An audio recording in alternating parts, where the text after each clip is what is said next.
Assalamualaikum warahmatullahi wabarakatuh. Apa kabar anak-anakku sekalian? Oke, baik.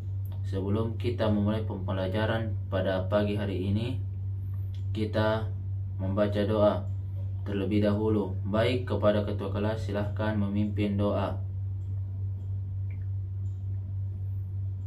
Baik, anak-anakku sekalian, sebelum kita memulai pembelajaran kita pada pagi hari ini, mari kita berpantun terlebih dahulu. Papan kayu buat selancar, main ke laut sebelum fajar. Jangan dulu mikirin pacar, lebih baik fokus belajar untuk masa depan yang lebih cerah. Baik anak-anakku sekalian, materi pada pertemuan kali ini ialah itu membangkitkan motivasi belajar. Baik, anak-anakku sekalian, apakah di sini tahu apa itu motivasi belajar? Oke. Baik, saya persilahkan kepada Saudara Rapi. Saya silahkan. Oke, baik. Kata Rapi, motivasi belajar adalah kekuatan, dorongan, kebutuhan, semangat, tekanan, atau prosedur psikologis yang mempengaruhi individu atau sekelompok orang untuk mencapai prestasi yang diinginkan. Oke, baik Raffi, jawabanmu sudah tepat. Baik, anak-anakku sekalian yang saya cintai dan saya banggakan, di sini Bapak akan menjelaskan apa itu motivasi belajar supaya anak-anakku bisa paham tentang pengertian motivasi belajar. Baik.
Motivasi belajar.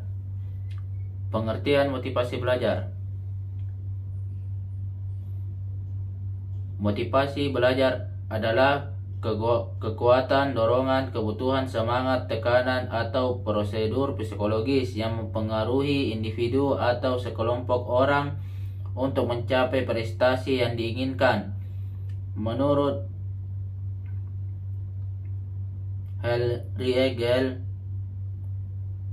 dan Slocum 1979 dalam buku Psikologi Pendidikan yang ditulis oleh Nyanyu Hodija, motivasi adalah kekuatan yang mempengaruhi seseorang bertindak atau berperilaku untuk mencapai tujuan.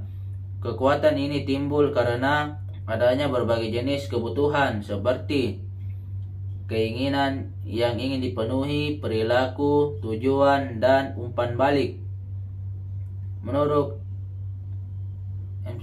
Donald, motivasi adalah perubahan pada diri individu yang ditandai dengan munculnya perasaan dan didahului dengan reaksi adanya tujuan. Sedangkan belajar adalah korelasi antara keadaan internal proses kognitif siswa.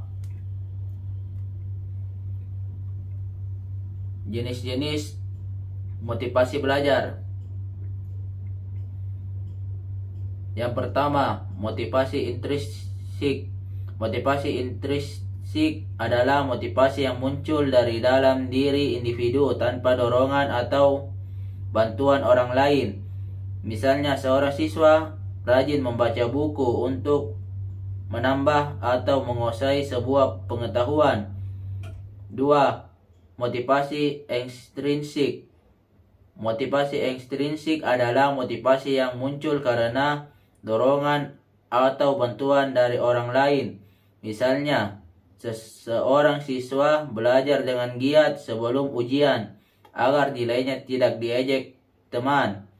Sedangkan menurut MC Lexland dalam buku Psikologi Pendidikan yang ditulis oleh Binti Mauna, motivasi yang mendorong tingkah laku termasuk belajar dapat dibedakan dalam beberapa jenis, yaitu 1. Motivasi untuk berprestasi. 2. Motivasi untuk berkuasa. Adapun faktor-faktor yang mempengaruhi motivasi belajar.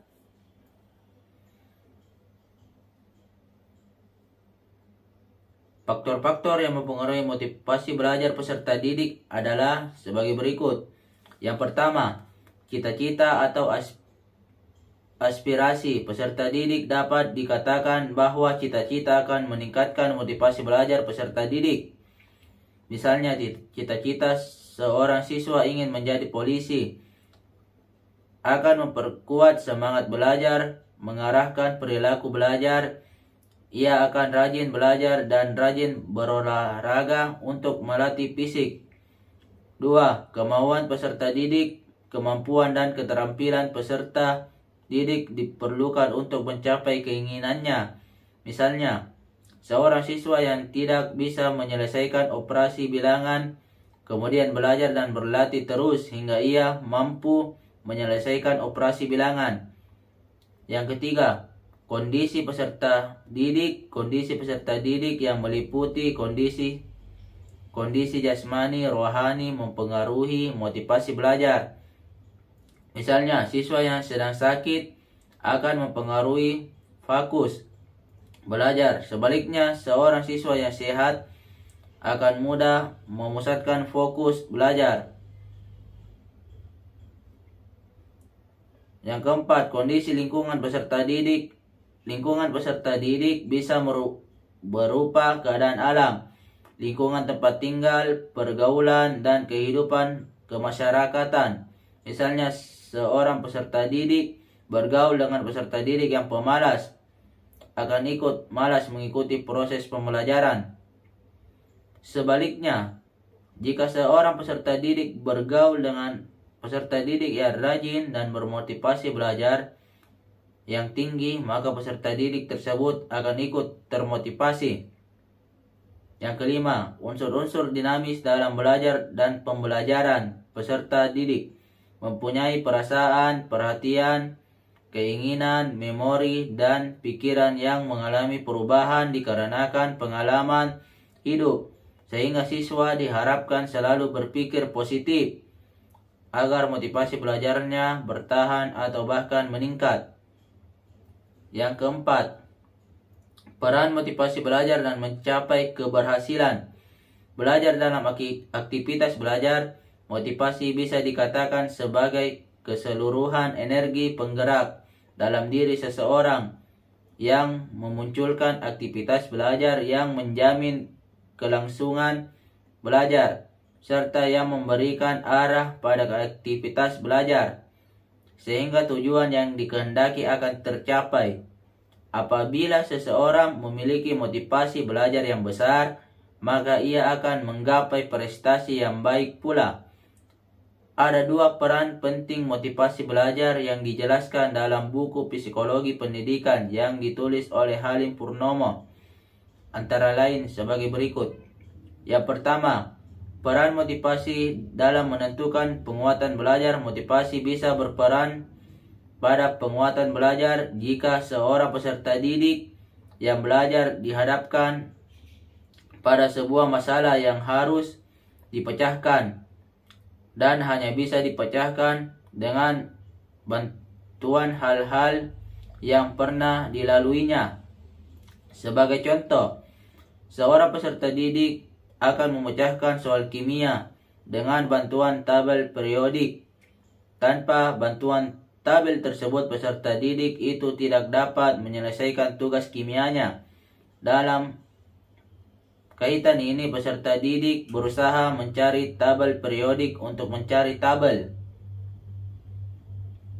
Periodik merupakan peran motivasi yang dapat menimbulkan penguatan belajar dan menentukan hasil belajar. Yang kedua, motivasi menentukan ketekunan belajar seorang peserta didik yang telah termotivasi untuk belajar sesuatu akan berupaya mempelajarinya sebaik mungkin dengan harapan mendapatkan yang memuaskan. Dalam hal ini terlihat jelas jika motivasi untuk belajar mengakibatkan seorang peserta didik tekun belajar. Agar perannya lebih maksimal, maka harus dilaksanakan pula prinsip-prinsip motivasi dalam kegiatan belajar. Prinsip-prinsip tersebut antara lain: yang pertama, motivasi sebagai stimulan yang merangsang aktivitas belajar. Yang kedua, motivasi berbentuk pujian lebih baik dibanding hukuman. Ketiga, motivasi berkaitan erat dengan kebutuhan belajar. Yang keempat, motivasi dapat meningkatkan rasa percaya diri dalam belajar. Yang kelima, motivasi mewujudkan prestasi belajar. Baik, sekian. Terima kasih.